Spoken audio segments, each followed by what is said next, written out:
Blog Talk Radio. It's Monday night, 9 p.m. Eastern, on the Blog Talk Radio Network.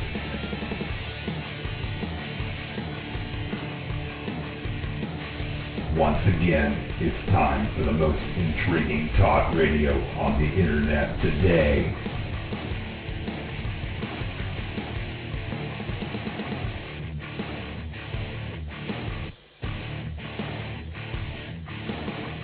This is Sasquatch Radio. Breaking news and information from around the world. Interviews with men and women investigating the mystery. The latest high-tech equipment. Cutting-edge research techniques. And amazing discoveries. Real-life people sharing real-life encounters. The director and founder of Sasquatch, Washington, Virginia. Here is your host, Billy Willard. Something is out there in the dark, watching, waiting. It's time to unleash the beast. This is Sasquatch Radio. All right, welcome everyone to another edition of Sasquatch Watch Radio. This is January the 11th, 2010, and welcome to my wonderful co-host there, Mr. Mike Killen. How you doing tonight, Mike? Hey, Billy. How are you tonight? I'm doing just fine. I'm doing fine, too. I'm sure it's still cold up there as it is here. Oh, yeah. I tell you what, I don't think we've ever had as much wind, cold and wind, straight as many weeks as we've had it so far. It's just unbelievable. Yeah, you guys are you getting a taste of the northern winter down there this year, huh? Yeah, obviously. My understanding is even Florida's getting some of the taste of it. Oh, yeah. Hey, we're spreading the wealth around this year. We're sharing. Oh, thanks a lot. Yeah. Okay. Thanks a lot. I'll send you a big bucket of snow. Yeah. We figure we get it every year, so we'll be nice and we'll give some to you guys down there. Yeah, I heard all the way down to Florida. They had a big problem with the crops down there, and I'm sure they did. Even down into parts of Georgia, I heard, was down into like 20 degrees and stuff, like somewhere in the 20s. Yeah, those folks down there ain't used to having below freezing temperatures. No, not at all.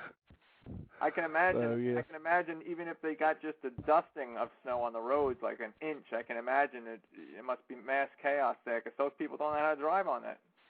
No, they don't know how to drive on it, and quite frankly, I would be surprised if their State Department down there even has a snow plow. Yeah, that's true. Who knows? But anyway, Dan says 55 here tomorrow. Well, I wish it was 55 here, Dan. Good Lord, I'm just tired of this weather already. Winter needs to be over with. Get the spring moved in here. Yeah. Did you see Donna C in the chat says they had snow in Daytona Beach and Titusville, Florida. That's unbelievable, I tell you. You know, everybody gets away to Florida, to go to the warm, milder climate, and then it's really funny because the people who may have just moved there are probably like, what the heck were these people? Who told us that it was warm down here? That's right. Somebody lied to us. Yeah. And think about all those snowbirds, right? Every year, all the people that go down there to escape the cold. That's right. They went down there and they're saying to themselves, damn, we should have just stayed home. Yeah, exactly. That's okay. They'll probably have a short. They'll probably just have a short little cold spell, and it'll be over. Yeah, they're just gonna get a taste of winter. They're not getting the real thing. That's right. That's right. All right. Well, without further ado, we will welcome our guest that we have on tonight. We have the Squatch Detective Steve Kulls with us on the line tonight. He is back from his hiatus. Welcome back, Steve. Hey, newsflash, Billy. Florida just came out with a statement saying that there's a shortage for salt for margarita because they're putting it on the roads. So. Oh, my God. I'm going to go down there and start looking up the road. How's it going, guys? Good. How about you? Hey, We're doing. It's what was it, 4 degrees like a few days ago? That's about 60 degrees, a little colder than I like it, but. Yeah. I can do without it, quite frankly. If we had a mild winter that went off the charts, that wouldn't hurt my feelings one bit. But so far, it ain't happening. It kind of makes me wonder about this global warming thing. Well, I think we all know what that is. That's called someone's in a money-making scheme. But we won't say any names, Al Gore. But go ahead.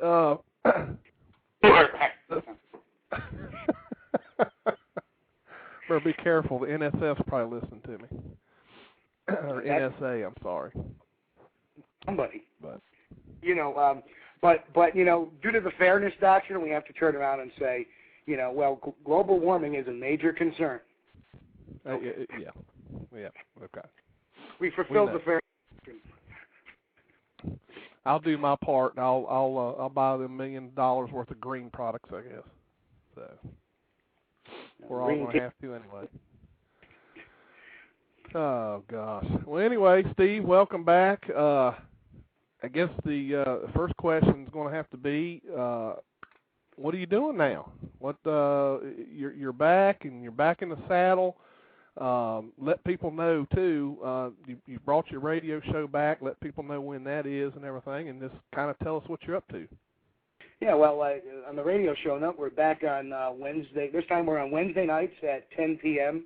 Eastern, 7 p.m. Pacific, and we're rolling forward. Me and Big G, who's my co-host, and it's back to what it's worth. I'm refreshed, but what I've been up to, very quietly, I've been doing my research, just sitting back, watching, not commenting on anything, not saying nothing.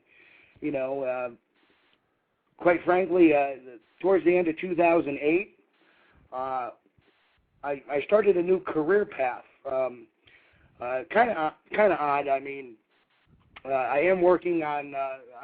Like I was discussing with you earlier, Billy. I am putting my private investigation practice back together, and we hope to get that off the ground by spring again. But since November of 2008, I've actually been working with handicapped kids. And it's just been a wonderful experience, and they've taught me a lot. And if anything, they've taught me is patience and perseverance. To see what those kids go through and have the disabilities they do, and they still do. Just right. Amazing stuff. And actually, like tonight, I took one who's a skier, and just amazing. So there's nothing to me in the realm of possibilities that can or can't happen. It's if you want to persevere and persist and have the patience, anything's possible. And that's what these kids have taught me. So, well, that's a good thing. That's a good thing to be doing too, Steve. I mean, those kids, need all the help they can get, and it's great that you can, to help them out. Well, you know what? It's kind of a symbiont relationship, I think, because in a lot of ways that, I don't dread going to work. Well, yeah. I can't. Some days we all dread going to work, but I never dread going to work because, it's what's the adventure going to be today? And, I've shot, I don't know how many games of pool with some of these kids, and I have to play my best because if not, they'll whoop me. Oh, yeah. But again, on the Sasquatch front, I've been still out there working my areas that I've always worked for the last decade, and I got a real good project going on this summertime with a researcher who's one of my research partners, Ted Petrosini. He's coming up from Florida, and we're going to put up a station out there, and we're going to see what we can do. And we got some outside the box things to do, and we're going to give it a whirl. But that's pretty much what I've been doing, just staying out of trouble. Yeah.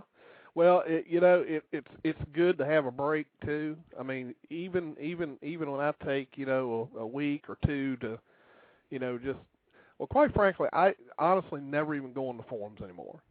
I really don't.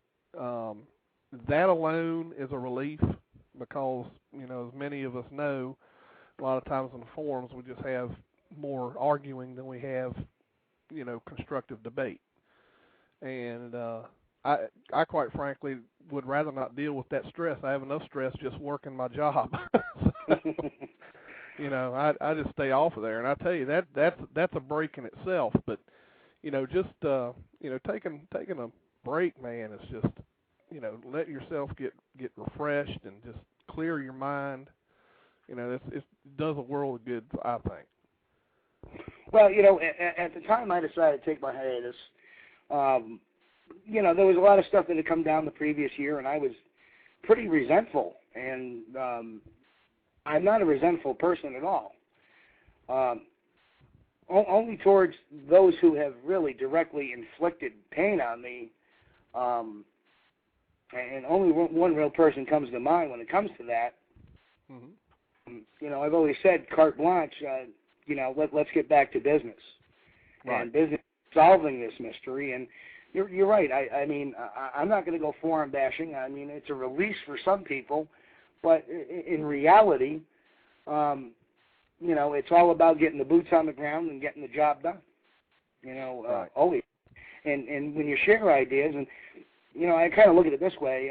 In fields, in every field, it doesn't matter. People say, well, why is the Bigfoot community this or that, or why are they always, fighting and infighting? Well, truthfully, if you look at, society, is it not always that way? It's nothing. I mean, you have people that work for a company that hate each other, but their goal is still the same. Right. It's just a magnified view of society the way we see it. So, right. I've kind of come to grips with, I fault people for saying nasty things. No, I really don't, because people will be people, and in some instances people will show their true colors, in other instances they won't. You just take it for what it's worth and you just let it roll, and that's the point I am in my life, and maybe that's something those kids have taught me. Let some of those right. things roll, because I tell you, getting back to the kids again, not to do that, but I've seen where they've taken adversity and turned it around, and that's all you have to do. Right. Yeah, it's those kids are, when you really consider everything they went through, and you look at that, and I'm sure you've done this.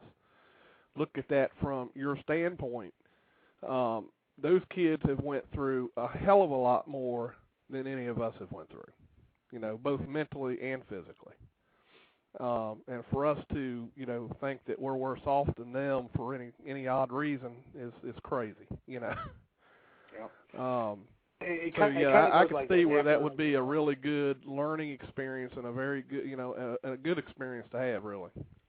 Yeah. And you know what? I'll say it's not always the easiest job in the world. I mean, I've been a paramedic, I've been a firefighter, and there's some days I have to deal with those kids and some of their issues, and it's tougher than being a paramedic, or it's tougher than being a firefighter, because there's no short-term solution for some of their problems. Right. Right. And you just have to deal with it and cope with it just like they are. Right. Yeah, that's all you can do.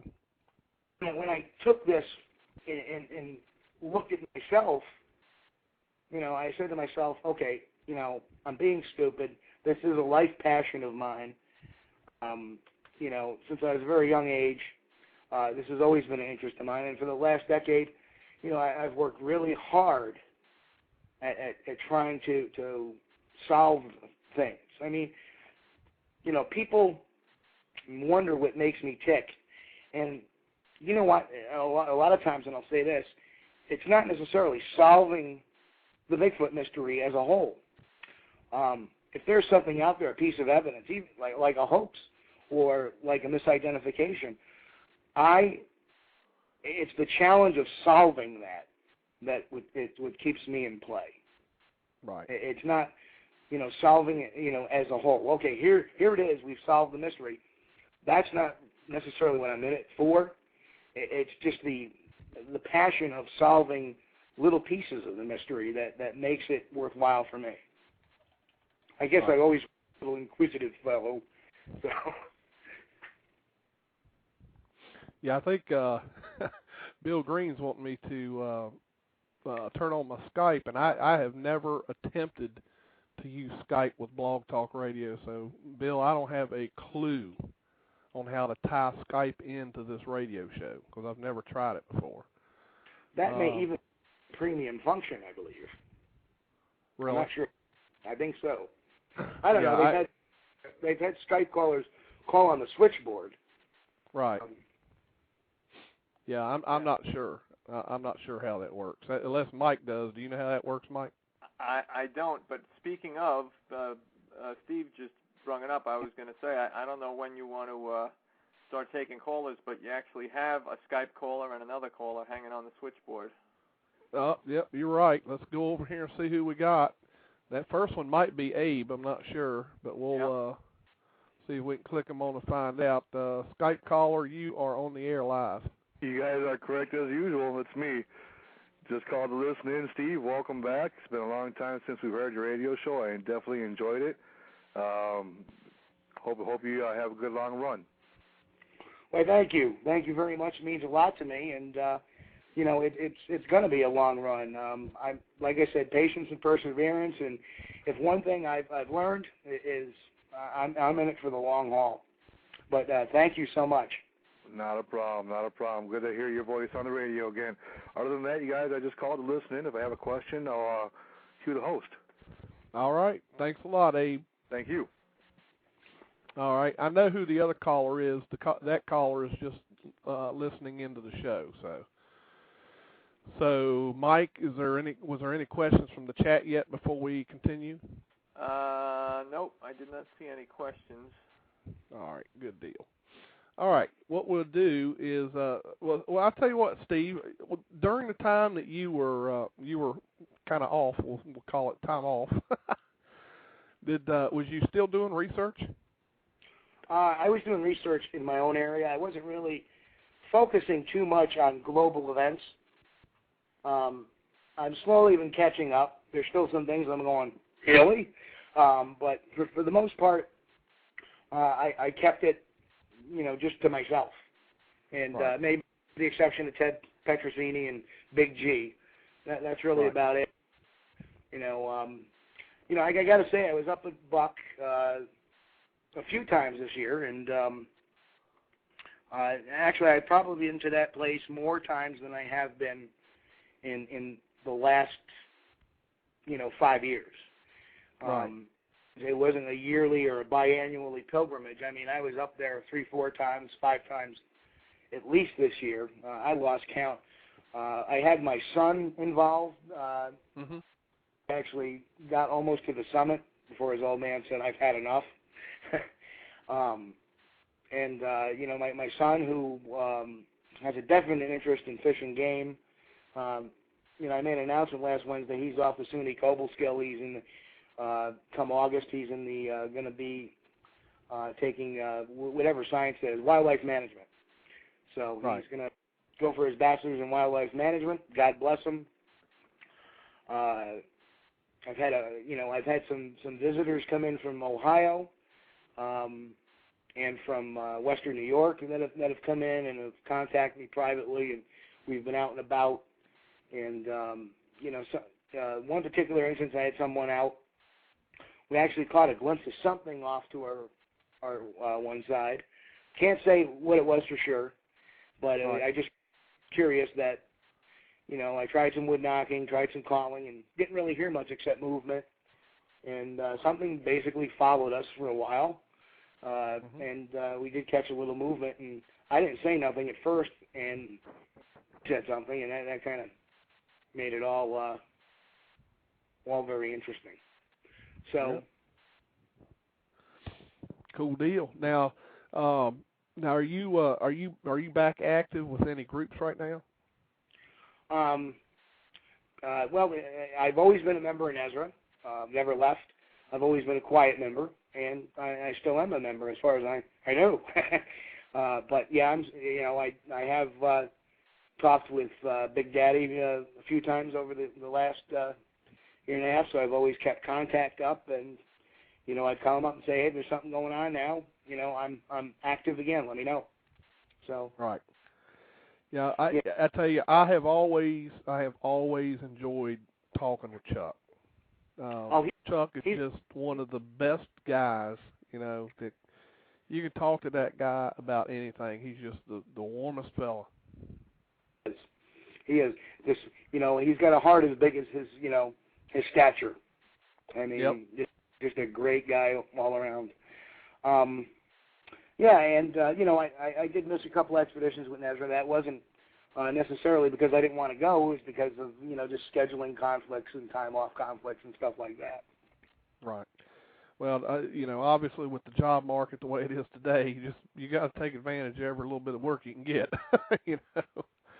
Well, yeah, exactly. I think the spring expedition, I was actually I didn't have enough time off at that particular time. And by the fall expedition, I worked predominantly overnights, and I didn't catch the dates till later, and so it just wasn't the timing wasn't right for me. But I know there's some expeditions coming up, and you'll probably see my face at least in one of them this year. Yep. All right. Cool deal. That'll be great. Mike, has there been any questions? Possibly. I mean, somebody is. It's not in caps. It's in lowercase, but it is a question about Steve. Now I don't know again if this is for the show or if sometimes people just ask questions of the other people in chat. So I don't know, but we'll read it because it is in the form of a question. All right. This is from Sharon Lee. So Sharon, I don't know if this was meant for the air, but I'm reading it anyway because sometimes people sneak them in on me when they're not all caps. It says, does Steve charge people to come squatching with him? That's a big NO. That's a big NO. No, if somebody wants to come squatching with me, I consider it an honor that they would think of to look me up. And in fact, I said that to the gentleman from Ohio that came out. I said, I consider it an honor you're coming out here thinking high enough of me to actually, see what I have to offer. That's the way I've always been. Right. This is not a money-making venture for me by any means. I've always been that way too. I mean, and we know there are groups out there that do charge for expeditions, but the way I see it, the majority of the land that we research on, with the exception of a few, I mean, we do have some private property that we have access to do research. But even those, I have permission from the property owners, to take people out there. I mean, the way I see it is, people are doing me a favor. By coming out and giving me an extra pair of eyes. They may see something I don't see, The more the merrier. Yeah, exactly. And so, yeah, I do the same thing. I'm willing, to take anyone out and just have a good time and look around and shoot. My own kids have spotted things I haven't seen that I didn't see. So, damn that. Hey, Steve. So. Yes, Mike. Sharon, the one that I read the question, I guess that was for you. She says, good for you, Steve. And then she says, about not charging, I guess. And she says, I was asking because I would like to go squatching with him. I'd like to squatch with him. So Uh-oh. I guess there you go. She's angling for an invite, I guess. Well, once the weather turns nice and they open up the roads to where I go, that's usually late spring. Drop me a line. I'm not hard to find. The website's back up, Squatchdetective.com. And, I'm running a few things. I have a couple of blogs out there. Some may have seen both of them. Some may have seen just one of them. But they are, just drop me a line. I'm not hard to get a hold of. And you want to come up sometime, give me a shout. All right. Good enough. Cool deal. There you go, Sharon. We have another question here in the chat. All right. This is from Gray Artist. I don't think I've seen that name before. Might be a new listener. Question says, have you ever been attacked by another animal while investigating? You know, bear, cougar, etc. Cougar.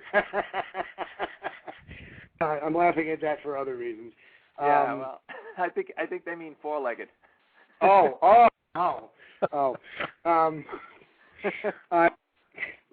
the closest I've ever had an experience was at a state park in Texas when somebody's pit bull decided to go. Somebody was walking a pit bull on the upper part, and the pit bull got loose and started charging one of the people on the expedition. And that was the only time I've ever really pulled my mace. And just about, I had the pin pulled, and I was ready to shoot, and the guy said, "Hold on a second," and the dog stopped. So that was really the only time. No, because my strategy when I go in the woods is make enough noise, and the bad animals will keep away. And, of course, I've always said this, we're just entertainment for the Squatches out there. So they hear noises, and they want to investigate, just like we want to investigate. So, it's been a strategy that's always seemed to have worked. Yep. Any other questions, Mike? No, Sharon Lee just typed a comment in there, will do, Steve. Thanks, guys. So I guess she'll be contacting you, Steve, about getting together. Good deal. And Careful now, Steve. Careful, because JC will get jealous. Oh, yeah. Yeah. So I expect to see some profanity going across the chat room at any time. So yeah. Well, anyway. It's my honor to take anybody out there. I deem it one of the more noble things I can do is if somebody wants to, pick my brain, that's one of the more noble things, and I appreciate that. It's actually, they shouldn't feel exalted by saying, "Oh, I get to do with Steve." Now, it's the other way around. I feel very honored to be out there with these folks that are, really pounding the pavement doing the job. Right. Oh, boy, Mike's getting some questions now. Well, that's what we want. Yeah, there's a couple coming in. Let's see. We got one from Bill Green, and, well, we have one. This has become, how Bill Green's got a standard question. This is becoming JC's standard question. Well, go ahead and ask. It's good. I have a feeling I know what. Yeah, JC, I don't know if you're familiar with JC, but you probably are. If you've been in any of these shows at all in the last 2 years or so, he would like to know if Steve knows who. He says, "Ask Steve who is the world's greatest Bigfoot hunter." And there's only one answer as far as John's concerned. Be JC. Yeah. only one answer to that as far as he's concerned. He gets very hurt if you if you give him another answer than that. And then Bill Green says, "Hey, Steve, welcome back.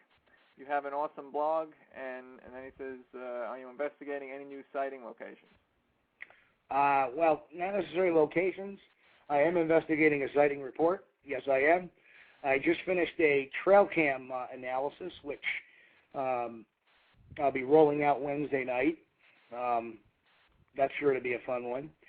And yeah, I've actually had quite a positive developments in this sighting report I've gotten. It is out of Missouri, and I'm going to see what I'm going to talk to this guy this week, and we'll see what happens. All right. Keep going, Mike. All right, I'm scrolling down on him here. Just to add up on that, the claimed activity wasn't anything unusual. It was very common. Just walking in the park one day and, something scooted under a street lamp towards the edge of the state park. And he saw it for, I'm really not sure how long he saw it, so I'm not going to even state that. But he did say it. He saw it. It was about 7 foot tall. And I'll be talking to him and see what we can come up with. Cool deal. All right. And again, if you follow the way I follow investigations, Billy and I, we've been talking about this for years. is that, to me, it seems like it's a ranging activity. So it's, kind of lower on the totem pole of kind of behavioral issues that the Squatches like to throw out there. So I don't think it's going to be a great hub of activity, but it might be a thoroughfare.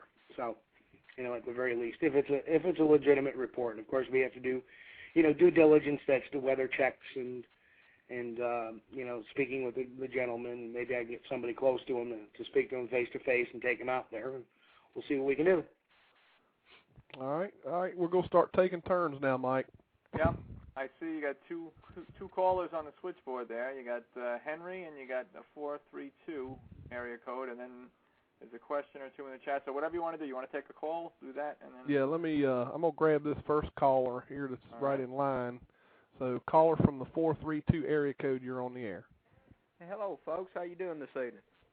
Doing good. Who are we speaking with? Hey, my name's James, and I appreciate y'all for having this on the air tonight. It's very informative. Good luck to you. All right.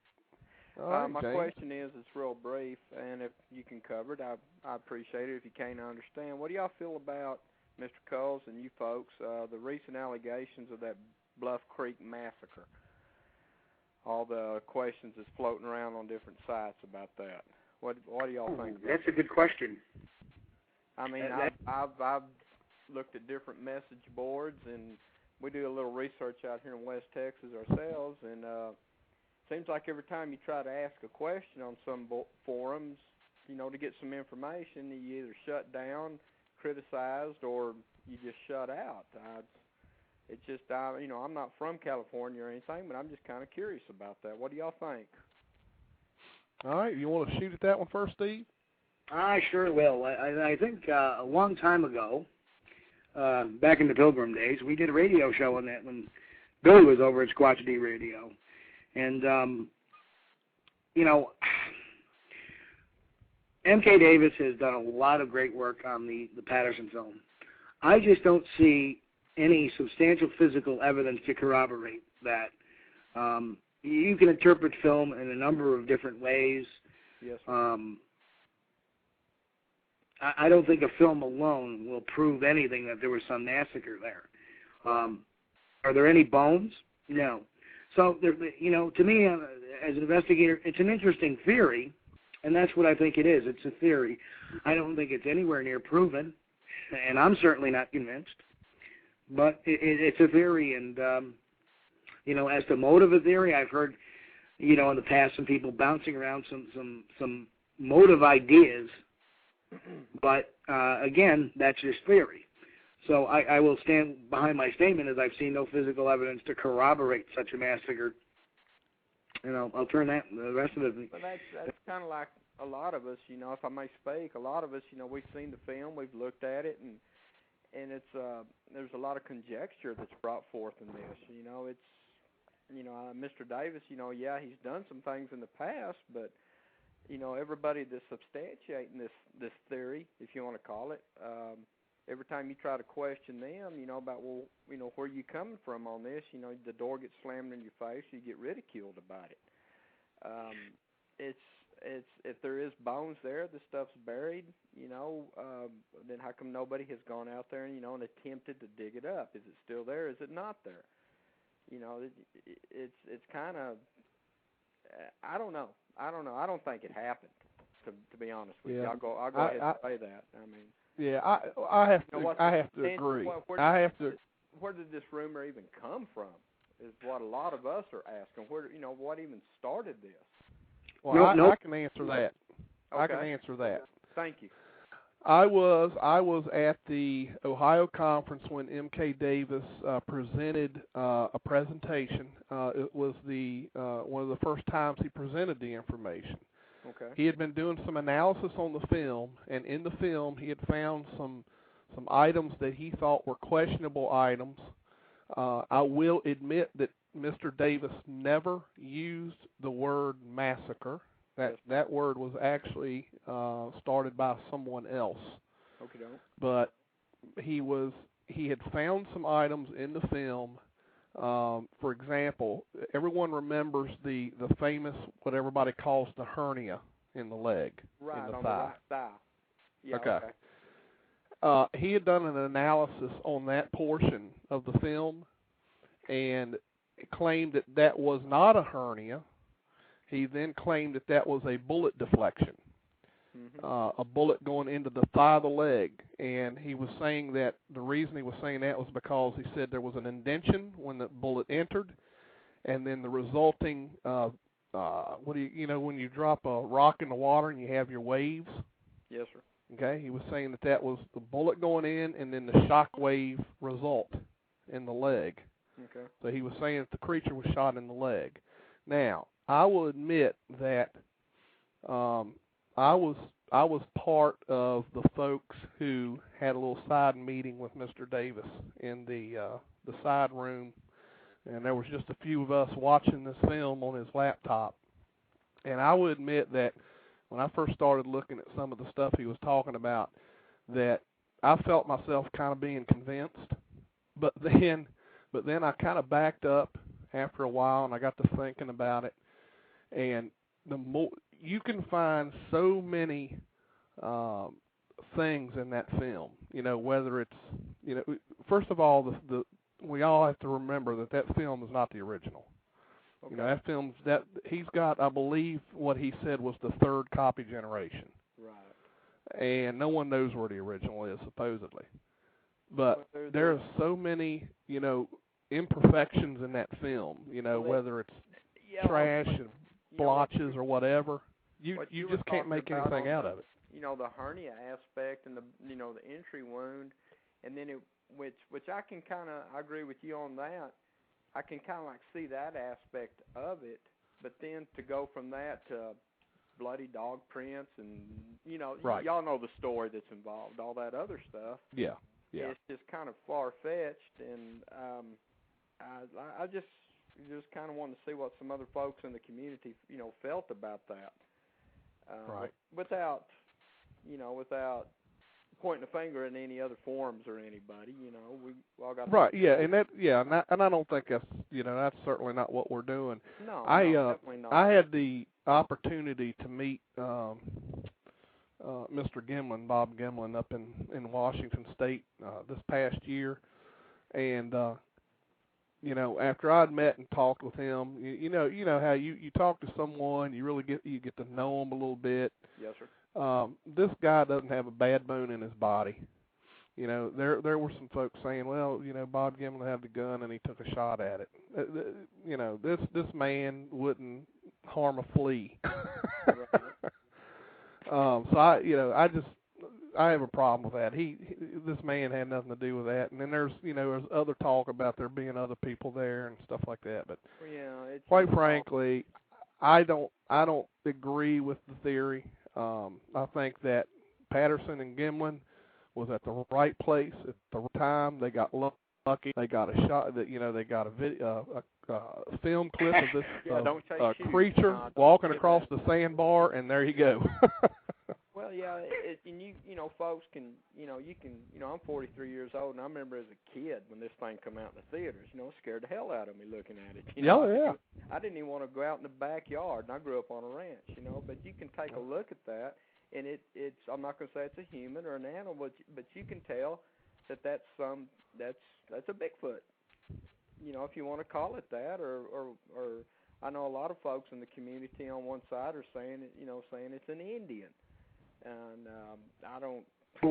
That's a whole nother debate too. Yeah, that goes. Mr. Kulls, that goes back to what I was saying about some other folks. But it looks real. It looks real, and you can look at it and you can tell it's it's a genuine photo. But all this other hoopla that's coming about it, I think it's real detrimental to the community and to the research, of good folks, like y'all are that are trying to, really bring forth the existence of this. And I shame on people that they're going to make up stuff, but, that's their opinion on it, and we're all entitled to it. Yeah.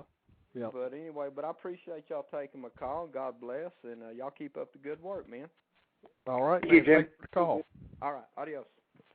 All right, well, let you have your turn, Mike. All right. Yeah, we got a couple of questions here. Let me just scroll back up to the top. Just hang on, Henry. I'll get to you as soon as Mike asks the question. Okay. We got a question from the Shadow. Again, I'm assuming it's for the guest. It's not in all caps, but I'm assuming. It says, do you think that Sasquatch move to lower elevations during the winter?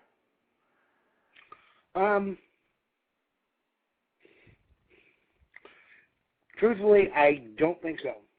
I think they may move to a different area in certain particular seasons, but not very far. I mean, I don't think it's like geese migrating. I think, prime example, I think the reason why, there's so much activity and I've been plotting this thing out.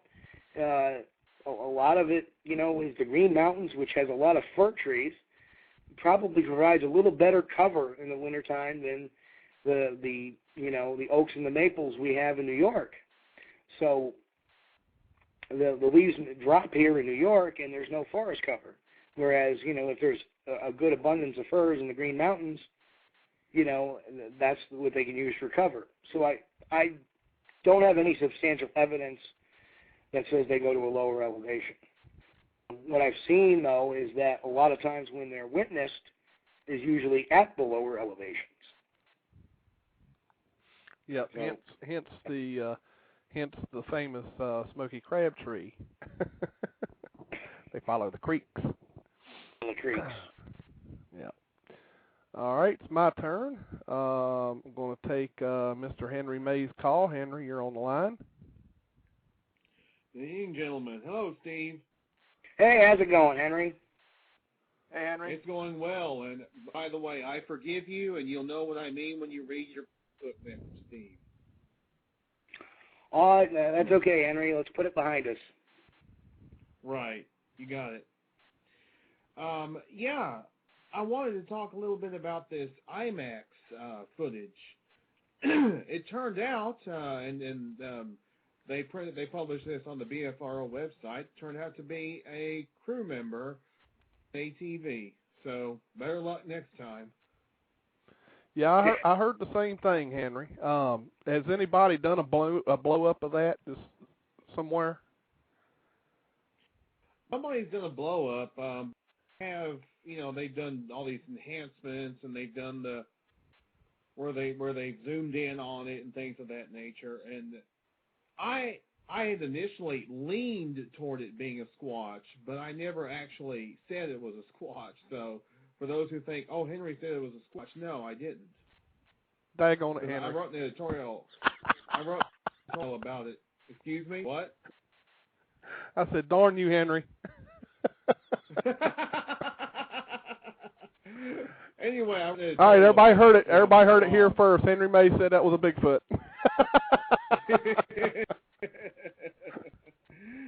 But anyway, Steve, I saw some of your recent videos with Jordan Warner on the cryptid hunt and some very fascinating stuff.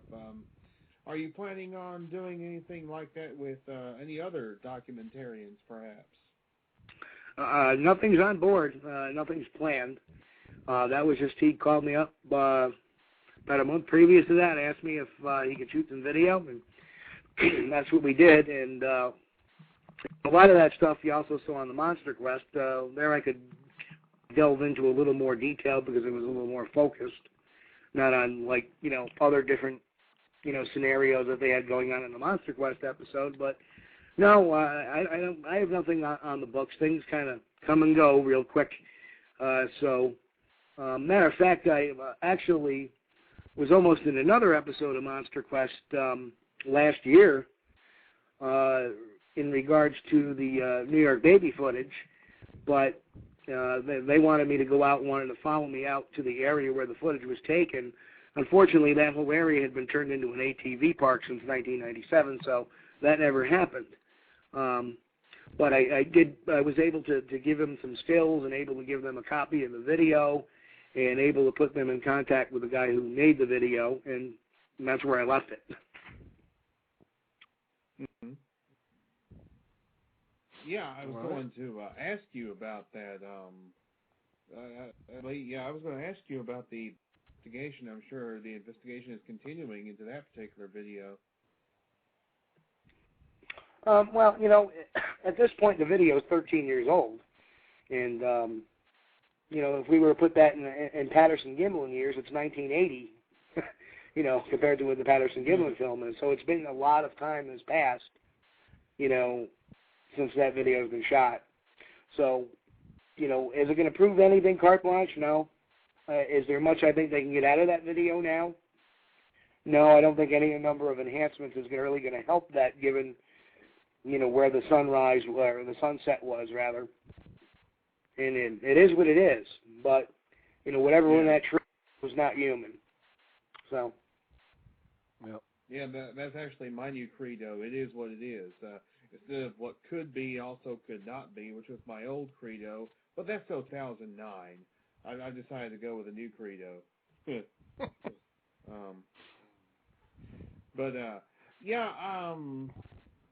I was also curious. I also wanted to alert everybody that we're going to have on the Sasquatch Experience.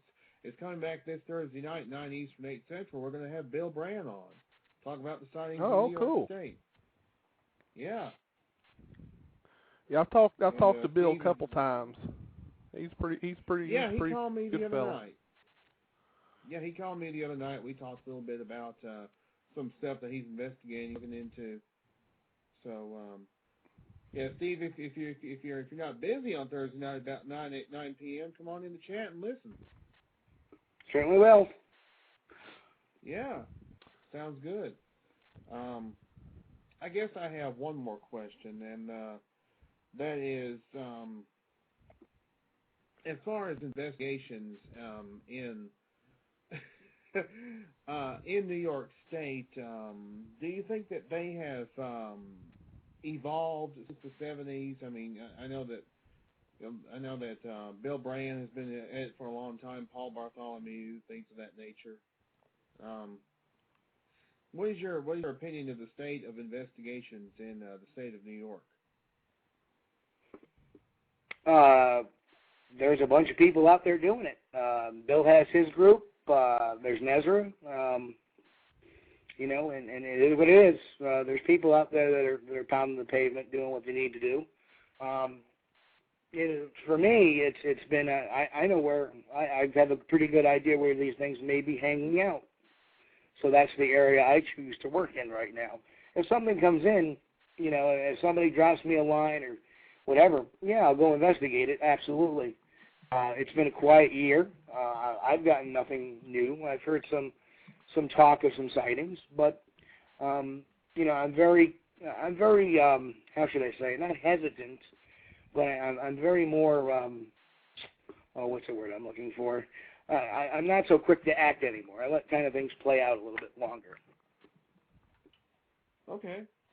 Good. And I missed your first show, but I'm going to try and listen to it on, what do you call it? Wednesday. Archive. The archive. Thank you. Yeah, I'm going to try and listen to it on the archive, and I'll try and tune into it on Wednesday nights if I can. Okay, good deal, Henry. Look forward to seeing you there. It's good to have you back, and I hope you're doing well. Thank you. All right. Thanks a lot, Thanks, Billy and Henry. Mike. You're All right, welcome. take care, Henry. Y'all have a good one. You too. All right, it's your turn, Mikey. All right, we got a next question here. We got is from Squatch Widow in the chat. And the question is, That's a good name. Yeah. The question is, does he go out squatching in the winter? Only if I have to. Billy and I have talked about this. I remember and Mike, you can relate to this too. I remember one miserable Nezra expedition in the middle of April where it was snowing out, and how miserable were we? Well, forget that. the one expedition in April when there was a foot of snow on the ground, you mean, where we had to dig down a foot just to find dirt to make a fire pit? That one. And the slight uphill trek to the camp from where we had parked the vehicles was basically after a few people went up and down it and packed down the snow, it became a toboggan run. Yeah, I mean, it was like, what, 7 minutes to climb the hill and about 30 seconds to come down the hill. Yeah. Yeah, well, you know, and that was springtime, mind you. That was April, but you know, that's what happens when you get up in the mountains. Yep. That's yeah, if someone calls and says they have something going on, yeah, I respond to it. My research area is pretty much closed down. They don't even plow the roads down there. So really, I take a sabbatical during the wintertime. It's also tax season, so it's always a wonderful time to, you know, look at new gear, you know, take a break, you know, keep warm, you know, that kind of stuff. Catch up on movies, things of that nature. Yeah. Right. All right, Mike, we don't have no more calls, so I'll let you keep on getting it. All right, we'll just keep rolling. Then we got another question here from Alan from Kite Squatch in the chat, and he's asking, where does Steve live in Squatch? Just curious. Well, I live in upstate New York. Right now I live in Troy, New York, about 8 miles north of Albany. My predominant area I investigate is Warren and Washington counties, Rensselaer counties, Columbia County, Schoharie County. Albany's connected, it really isn't that much. You know, generally the spots of upstate New York. Done some investigation in Ulster County. So, you know, basically anywhere in New York State, I will go. In fact, I'll go to Vermont. I've actually been out to, what the heck is the name? I want to say the Lenox State Park out in Massachusetts. It's in Lenox, Mass. Been out there. I've, of course, been in the Chittenden State Forest in Vermont. But you know, for the most part, I'll investigate anywhere, but my primary research area is in Washington County, New York. And that's a very good area to be in. Yep, it is. Washington and Warren. I mean, really, that whole area is, you know, chock full of reports. That's for sure. Yeah, and it's chock full of woods. Yeah. All right, the next question we have here is from Andy Drew, and he says here, question for Steve. Have you ever tried hoisting yourself up in a tree in a hammock or harness to monitor an area overnight? So basically like a night stakeout while up in a tree. This guy don't know me very well, does he? The odds of me doing that are very slim because I'd probably fall out in the middle of it and, you know, fall right on my rump roast. But no, I haven't. I could do it. I really haven't thought about it. And actually, it sounds like a really good idea. I just don't know. Grace isn't my middle name, and plus, I'm really not a big fan of heights. So that's a couple of reasons why. And the third reason why is if I do that in bear country and I fall asleep, I may get a surprise. But no, I haven't tried that. It actually sounds like an outstanding idea, and you know, maybe I'll put Ted in the hammock. I don't know. Yeah. Stick the say, here's your initiation. Get up in that tree. Here, put this pork chop around your neck too. Yeah, with and some A1 on it. Oh, I'm sorry. That's JC's job. That's. All right, go ahead, Mike. All right. Next question here in the chat is from, let me see if I can even pronounce this guy's name here. Corey Falkenthal. It looks like I think I'm pronouncing that correct. Falkenthal. Okay. It says, what is the best Sasquatch evidence you have found? Well, I think the track in 2006 was a really good one because it wasn't there 20 minutes earlier, and we've been looking on the ground actively for them. And again, did some of my little wood knocking and vocalization experiments, and it was pitch dark out. Something moved around, and decided to get some night vision equipment because we actually went in when it was daylight. And upon walking back, here's this print right off the trailhead that had walked across the trailhead. It came back couple of days later, and we found the tracks that led up to that, which went down into a ravine. It was very, very, is it concrete evidence? Absolutely not. The baby video, by far, I think, is something that is not human in that tree. Is it a monkey? Well, I've run through that in my mind a lot of times. I don't think so. Is it concrete? No. But those are a couple of things that I think that I have found that represent, or not necessarily the baby video. That was actually, like I said, I investigated that. That was the initial on that. But those are some of the best pieces of evidence that I've been exposed to that I think could substantiate. There was another track I found in 2003 up in Whitehall, right after a sighting that had a twisted tree right near it, and it was another track buried under some leaves.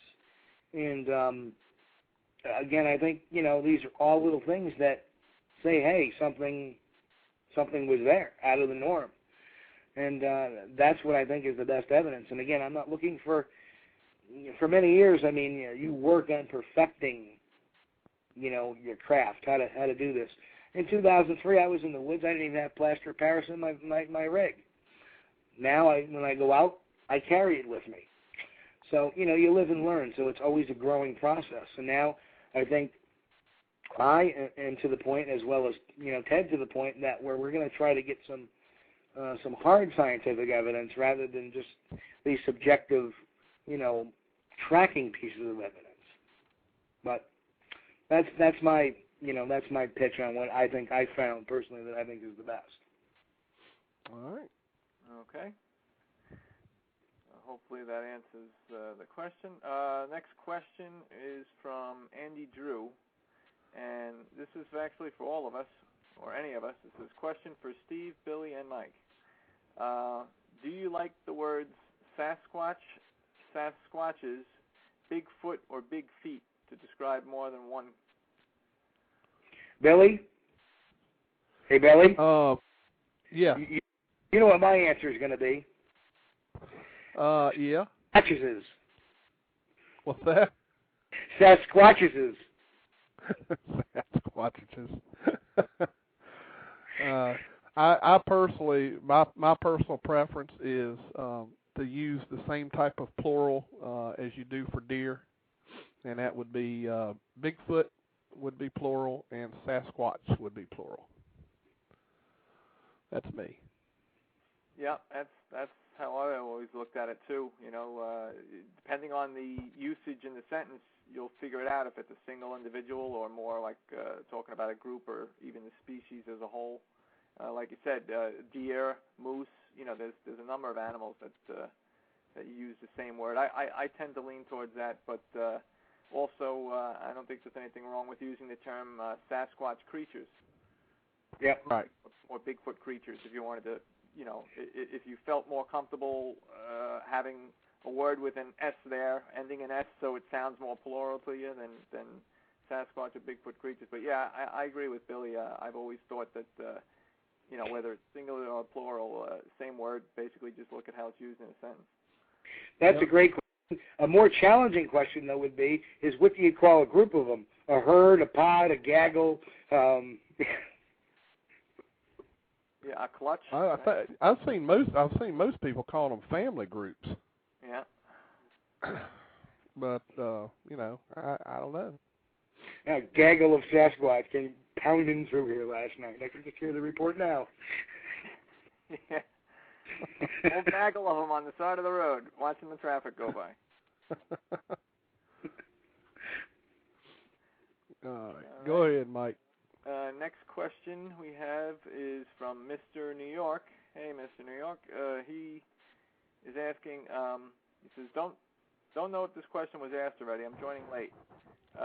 But does the guest side with more human or more ape? I guess do you believe it's more in the human vein or more of an ape?" Well, I myself have always been a strong believer that it's more towards ape, and the reason being is a couple of things. I mean, if we take a look at what people describe, and hopefully they're not matrixing to what they've seen on the Patterson film, because that would be kind of everybody gets this picture in their mind. But because of the conical-shaped head, because of the absence of the neck in a lot of cases, the way they walk, kind of bent over, the fact that some people have seen them actually quadruped, I would lean more towards that they're more ape than they are human. And also, let's look at some of the other characteristics that we see. We see them using, sticks or trees or branches, or we hypothesize, rather, that they use these items, much like, gorillas and chimps do. We've never seen that, at least nothing that people could really verify, but there may be a report out there, but have we ever seen them tree knock? No. Have we ever seen them twist and break down a tree? Perhaps not. I do find it very interesting, though, if we go back and look at our history, that if you look at the Jacko story of 1884, they described the alleged creature in that story as doing a tree twist. So you find all these things that come down over the years, and is it just part of the myth, or is it really fact? And, I've seen some tree twists that I can't explain. So is it them? Well, we didn't see them do it, but we can hypothesize. But I lean more towards that they're more towards apes, plus they don't wear pants. So. Not what I was told. I know the episode you're talking about, Billy. Blue jeans at the side of the road. Well, we won't bring that up. Continue, Mike, before I have to put my foot in my mouth. Keep going. That might be interesting too. If we let you get that far. All right, I'm scrolling down now, looking for a question. That when you freeze the chat and you leave it up at the top, boy, let me tell you that text really backs up. It does. Yeah, and it doesn't always scroll very smoothly. It's hopping all over on me. I know. Okay, this is from Woman on Thin Ice. She says, does Steve have problems with cougars out in the woods? I think we've answered one before. Yeah. I think that question was asked already, but once again, I believe they're speaking four-legged, Steve, just for clarification on that. No, I've never had a problem with any animal out in the woods. I've been close to some bobcat before, and all they did was rumble off a little PO'd, but no problems with animals. All right. Okay, let's go down to the next one. Give me a second here. Boy, this thing really... Oh, they're rolling. The chat is rolling tonight. Yeah, no, I mean, it's, like I said, it's jumping all over on me. Here we go. Okay. Question from Squatch Widow again. Has he had responses to his wood knocking? Yes, absolutely. All right. Now, are they from Squatches? Well, like I said, we're going to stick to, if we look at one side, we can hypothesize that the responses are from Squatches. We can hypothesize that. But yes, I've had vocalizations respond to wood knocking. I've had wood knocking respond to wood knocking. In fact, at one particular point, I've had wood knocking respond to wood knocking where I stopped wood knocking, and then there was a whole other set of wood knocking going on where I didn't have to do it myself anymore, and I was listening to two sets of wood knocking going on. Wow. All right. I can tell Mike is looking through the chat. Yeah, I am doing that. Mike's eyeballs falling out of his head as he's trying to catch up.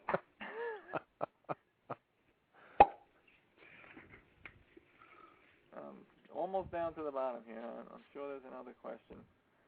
We're going to get to the nitty-gritty. Yeah. Sasquatches, just remember that. Yeah. Ask the Squatch. We got another one here down towards the bottom from Bill Green. And it says, question, Steve, Billy, or Mike, so this is up for grabs. So how does the BFRO get so many sightings? Most groups, I guess, well, it says most groups get a few, so I guess he's saying. I know the answer to that one. That's really easy. Google the word Bigfoot. Really easy. Yep.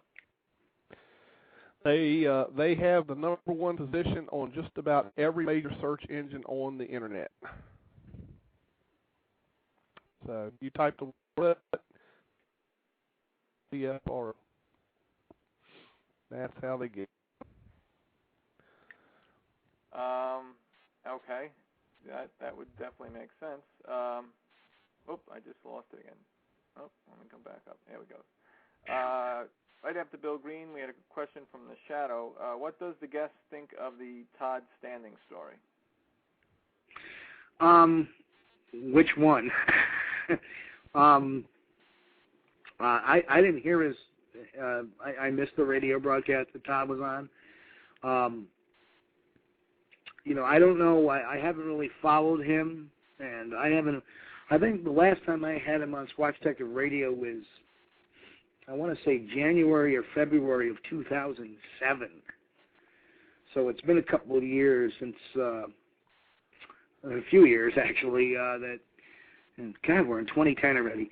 It's been a few years since I've heard his story, and I gave him the respect, let him tell his story, and I shrug it off. It is what it is. Unless there's some hard evidence to prove what he's saying, or I don't know if he's even revealed the location of where all this stuff is going on, then it is what it is, just a story. Yeah, the only thing he's given is just some generalized, Rocky Mountains. So we all know how big that is. And you know what? If he's got something hot, I can understand that. But no, I can't do. Yeah, but the one thing that people forget is the first Sylvanic video. Everybody's used to seeing that video where something was on the side of the hill. It was very dark. And everybody remembers that video. But there was one before that was on that website. And it had a woman walking and acting, oh, what are these tracks here? And then all of a sudden the tree started shaking and you see snow falling and you hear this, and then the video ended. Right. And that was the first Sylvanic video. And that received a remember too, Steve, you saw there were pine trees on the other side of this little ravine stream, and they were shaking, and the snow was falling off of the. Yeah. It was falling off the trees. They were shaking, and that film got a lot of criticism because the woman's talking in it almost seemed like, oh, what do we have here? And it just seemed so corny, and it seemed like more of a setup. Well, when Todd started making inroads to, pushing the government and stuff like that, that video disappeared. I had it until my hard drive crashed, but it was a video on there, and that was Sylvanic video number 1. The second video was the one that, some people have said, well, maybe it was a bear or whatever. I'll put that one aside. I always go back to the first video that kind of seemed a little set up or staged. And that's what I rest my laurels on. That's what am I saying that it's baloney? No, but because I have no proof to say it's baloney other than a very hokey video that was originally put on that website. Other than that, unless you come up with some facts, show me. Yeah, the only thing he has done that I have seen, Steve, and I don't know if you've seen it yet or not, is he has done some enhancements to that one that you're calling the second video, but for some reason he's been calling it the third. At least that's what I was noticing. That may be entirely possible too, Billy. That may be actually the third video, but I don't remember the second video. I remember the first one, but yeah. But yeah, he's done some enhancements to the one where you're looking up, kind of like up the side of a hill, and you see something standing up there, and then it gets down or ducks. That one has been enhanced now. He's lightened it so that you can see it better. and then apparently he's put it into his DVD, which he claims is even better because he says YouTube, and I agree with him on this because I've seen it myself. YouTube does downgrade the quality, and they have to. You know, I always look at that first video. There was never a real story behind it. You know, right. We never knew if somebody sent it to him. We don't know if this was a video he took or his girlfriend took or whatever. There was no story behind the video, and there was no story as to why it disappeared. Right. You know, and that's my concern. Yep. All right. Keep going, Mikey. All right. Next question is from Mr. New York again, and it says, question for all. What's your opinion that Sasquatch can possibly see in the infrared spectrum, I guess? He just says infrared, but I assume infrared spectrum, to avoid camera traps and infrared illuminators. Well, I'll say this. I'm going to be testing that one, or try to test it this year, and I'll leave it at that. Yeah. My personal feeling is that I'm not sure about the ultraviolet, but I'm almost certain these things have the most excellent night vision. The fact that those eye lenses are completely black, which would probably indicate completely dilated pupils in the dark, they probably can grab any and every available piece of lighting from the stars, the moon, or whatever, and probably see quite well in the dark. Now, I'm not sure about. There's been other people that's had that thought as well. One being Mr. Dranginis, which is, you know, he believes that it's possible, you know, that these things can see the man-made materials, and it may look so different to them that that's how they spot them. And, you know, he could have something there. I don't know. So I think it's possible, but, again, we really don't know. Yeah, exactly. And your point about them having, you know, great night vision eyesight, I mean, it makes sense. I mean, you think about it, these creatures are so, you know, basically a human scaled up. You know, they're that much larger than we are. You think that, you know, their eyeball even is going to be probably twice the size of ours, you know, or close to it, and so the pupil then is going to be larger. So you know, it's just like with a camera lens, the larger the opening, the more light that comes through, the better the image. You know, same thing with a camera. You get a 50 millimeter lens versus a 35. You're going to get a brighter, better image through the 50 millimeter because there's more daylight coming through. You know. So. Well, the other big thing too is that the eye reflectiveness. Now, a lot of people report red eye. Is it possible that what they're seeing is yellow eye? Because red eye is characteristic. If you get eye shine that's red eye, it's generally characteristic that the animal does not have a tapetum. Whereas if you get a yellow or a green eye, such as a cat or a dog or a deer, dogs, you get red eye. Cats and deer, you get yellow eye or green eye, and that's, you know, indicative of a tapetum, which reflects light back, which gives them excellent night vision. Now, if people keep seeing red eye, I don't know. That kind of is indicative it's not. Maybe it's red to a shade. I don't know. But eye shine for me says that the thing has a tapetum and probably has some excellent night vision. Now, whether or not it sees in that infrared spectrum, I don't think there's an animal known that does. So I'm very skeptical about that. I think they have a very keen sense of hearing because the lack of an earlobe kind of makes their ears kind of omnidirectional. They can hear sounds. In other words, nobody ever says they see ears, you know. And if you look at our ears, and that's why the way we're set up, if somebody's talking to you, why do we look at them? It's because their ears are set up to have the best hearing, eyes forward. Whereas something without earlobes, in actuality, would have hearing, you know, 360 at an equal level. So just keep that too. All right. right. Next question is from Andy Drew again, and his question says, Steve, what basic equipment do you take on investigations, and what safety tips would you give to researchers while in the woods? Well, the best safety tip I can always give is always, if you're going in by yourself, always let someone know where you're going to be. That is rule number one.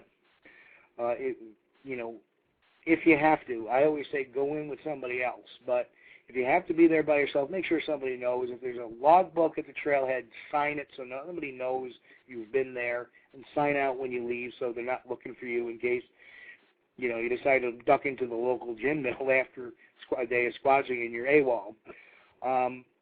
Basic equipment you should always carry in any situation, and I'm not talking squatch gear, I'm talking safety gear, is you should have at least one good functional working compass, GPS, absolutely, even if it's the cheapest $75 one that doesn't have a topo map on it, have that with you.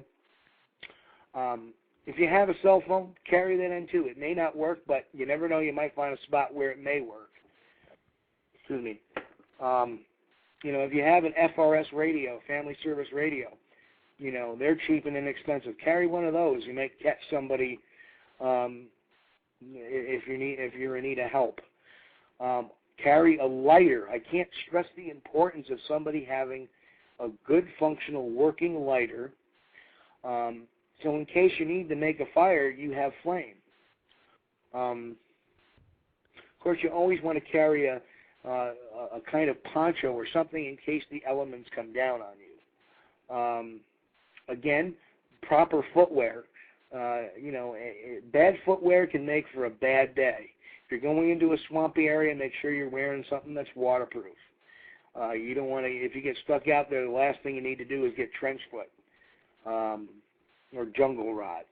And yes, you can get jungle rot in upstate New York. It's very possible. It's just a water and skin condition. So those are just some of the baseline safety tips. And a knife, always carry a knife. And if you're in an area that's has some good amount of predatory animals, a can of mace. If you're not willing to carry a firearm, a can of mace is also a good deterrent. So those are the essentials I carry into the field. All right. I know Mike's just busy as he can be. Actually, I'm looking for more, but I think that pretty much exhausted the questions. Let me just go to the very bottom again. Oh my God, you actually got them all. I'm thinking. Wait, let me just double check. But and you know what? You also might want to take a good sandwich into the woods too, because you might get hungry. That's right. That's right. Nothing like having something to eat. I mean, unless you want to do it the old-fashioned way and chase squirrels, varmints around with your knife or something, and do the Crocodile Dundee style. But and personally, the beer helmet works too. Yeah. That way you don't have to hold your beer as you're walking. Yeah. Liquid lunch. I'm working on I curate that too. So you got them all, Mike? That's it. Yep, we're caught up. All right, man. You did it, man. You got through them. That's it. All right. Well, just so everyone knows, we got about 11 minutes left of the show. So if anybody has any late-minute questions, type them into the chat in all capital letters so that Mike can see them. Or if you want to call in and ask Steve a question, the call-in number is 347-237-5070. Again, it's 347-237-5070. All right. I think I saw a question. Yeah, just now. Yep, Andy Drew typed in another one. He wants to know what is Steve's opinion of the iGotcha camera system. Steve, what do you think of the iGotcha cam? I haven't seen it. Truthfully, I have not seen it. I mean, I can look it up right now. Yeah, that's the new cameras that William Dranginis developed the DNR. Apparently has been trying them out, and they love them. You know, that's the camera that he's been working on all these years to try to perfect it to the point where it doesn't emit any sound whatsoever when it triggers. Of course, you can also completely conceal the battery packs and everything to where the thing's practically hidden, because it's in a watertight container that can actually, you can dig a hole and bury the thing. And of course, you can use just about any camera system with it. That's kind of the cool thing, you know. If you you know, got some other cameras, you can hook them up wirelessly. You can do a lot of stuff with it. If Bill developed it, it's probably going to be a really good product, because I know he works on those things like religiously. Oh yeah. Yeah, he's been trying. As you know, I mean, he checks and tests everything with a what do you call that thing? A tester where you can hear if it's emitting any low frequency sounds or any kind of sound, and he'll know it. So, absolutely.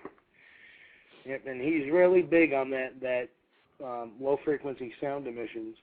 Yep. One of his pet peeves. So. All right. Was there another question, Mike?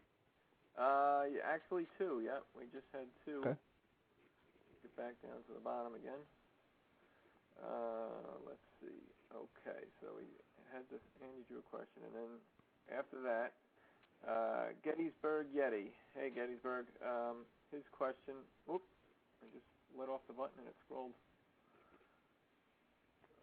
I shouldn't say scrolled, but it jumps even when it's on freeze here. Where is it? Okay, go back up here. Gettysburg Yeti says, what does the guest think of rock stacking?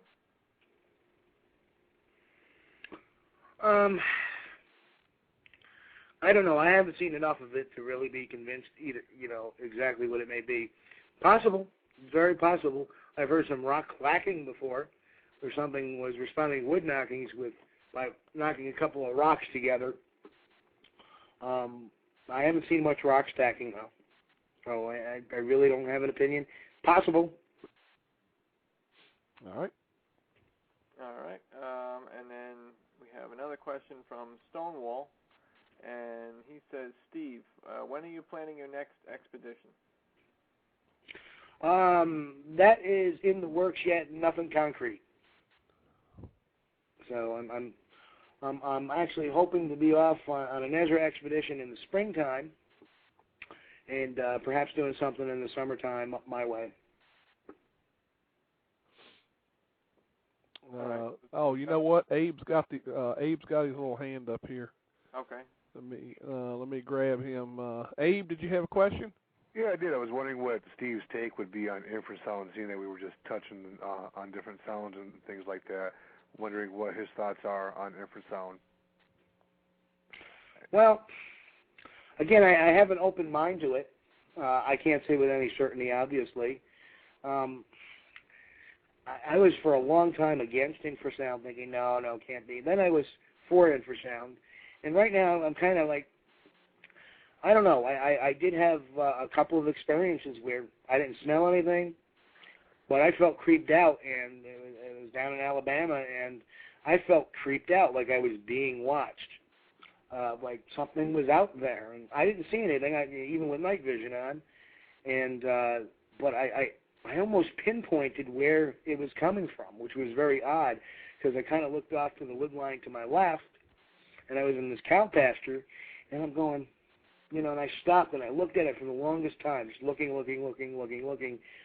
and then I walked back in, and then somebody on a thermal imager had spotted something moving from the left, from that wood line, going into the wood line on the right, and then that's when I flipped my glasses down and I saw it go into the right-hand side wood line.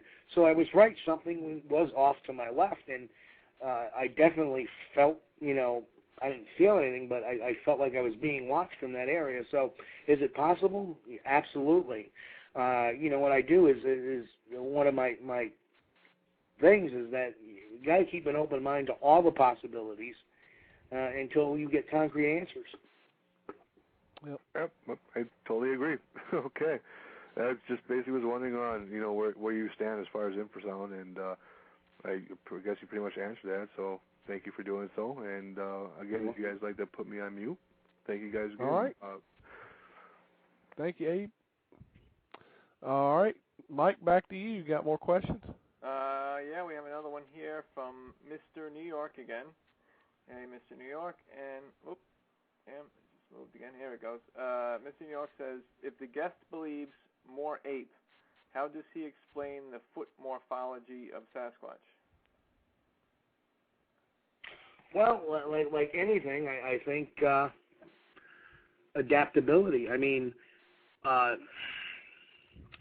believe if you, and now again, I'm not a scientist, so I base my ape thought based on descriptions, based on behaviors, and based on what witnesses have told us the last 100 or so years.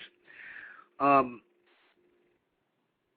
foot morphology, and I find this quite interesting, is that I believe if you talk to some anthropologists, that a great ape, a gorilla, a chimpanzee an orangutan will have a very difficult time walking on their feet as they exist today. And that's why they're quadrupedal. Their back structure, their foot structure cannot support the entire length of their weight for a long amount of time. I mean, there was one exception, and that was a chimp by the name of Oliver that they thought for years might have been the missing link, and DNA proved that it was not. He was a regular chimp. But evolution. That's how can I explain that? Evolution, and I think there is. And I don't want to get into the creation versus evolution debate. I think there's room for both of those on the scientific spectrum. But I think evolution, if you look at the body as even our own bodies, how they've been over the years evolved. I think that's what happened in this instance. They walk upright, so their feet evolved more to what would suit them upright, including the mid-tarsal break, because of the terrain and the weight they bear. All right. What else you got, Mike? I'm trying to get back down to the bottom to see if anybody's typed anything. That, by the way, was an excellent question. That was really good. Really good question. Oh, got another one from Andy Drew. Coming up with a lot of questions tonight. Good going, Andy. Andy Drew says, question for Steve. If you had $1 million or $2 million, how would you change your research? Or how would that change your research? If you had, a very large, war chest, shall we say, for Sasquatch. Well, chances are I wouldn't be sitting at my home right now. I'd be out in the field somewhere, probably warm, which in this case, I'd probably have to go to Australia to find some warmth. But I would definitely not be sitting dormant anywhere for too long. I mean, obviously, you got to take care of business at home. Obviously, what you'd have to do is get a lot of equipment, a lot of good equipment. Some equipment you'd have to test, some equipment, and put that all in play. Find your best area, put it in play, and work it. Work it. And that's what I'd be doing. Yep. Well, guys, guess what? We got a minute left of the show. Steve, thank you so much for coming on the show. Appreciate it. Thank you so much for having me, guys. And Mike, thanks for being a great co-host like you always are. All right. I know Mike's probably going to have to go get a prescription of glasses here real soon. Yeah, it is a challenge at times. This chat room gets rocking and rolling, let me tell you. And we want to, say a big thank you to all the listeners tonight. Thank you guys for coming in here pretty much religiously every week and listening to our show. And we invite y'all back next Monday night at 9 p.m. Do not have a guest lined up yet, but I will promise you I will have a good one lined up before Monday comes. Hope everyone had a wonderful New Year's, and we everybody next Monday night. Mike, Steve, thanks a lot. All right. Thank you, Billy and Steve.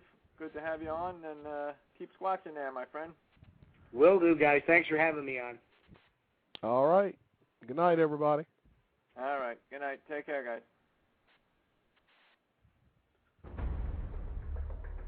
A legend passed down through the generations.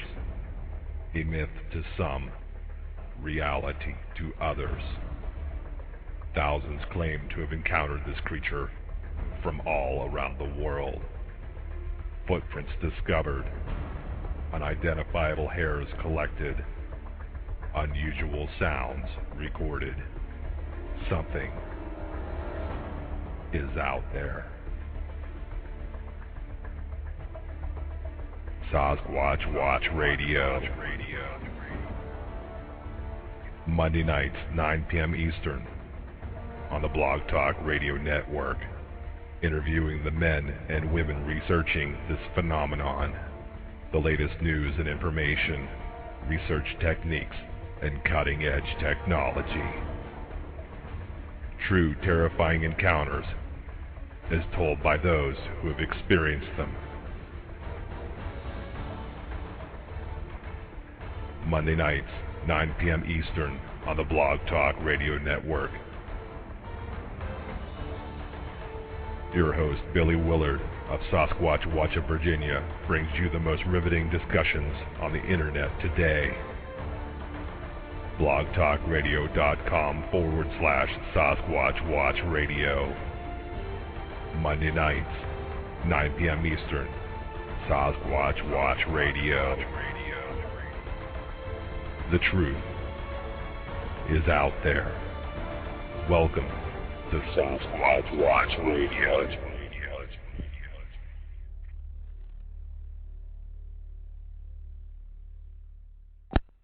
Don't get stuck in needless traffic. Be one of the Northern Shenandoah Valley commuters who slash fuel and maintenance costs and get to work faster with RideSmart. Ride sharing is easy, and we do the matching based on your location and work hours. Worried about unexpected emergencies? Our Guaranteed Ride Home program provides registered commuters a ride home by taxi, rental car, bus, or train for free, up to 4 times a year. An easier commute starts at RideSmartVA.org. RideSmartVA.org. Save money, save time, and save the planet. And less stress. Why? If you have T-Mobile 5G home internet, you might be hearing this Why? a lot. Why? Every time your internet slows down during the busiest hours. Why? Because your network gives priority to cell phone users. Why? Good question. Why not switch to Cox Internet with 2 times faster download speeds than T-Mobile 5G home internet during peak hours? Okay. Stop the whys and visit cox.com/5G home for details. T-Mobile prioritizes certain T-Mobile phone users over home internet users during times of congestion.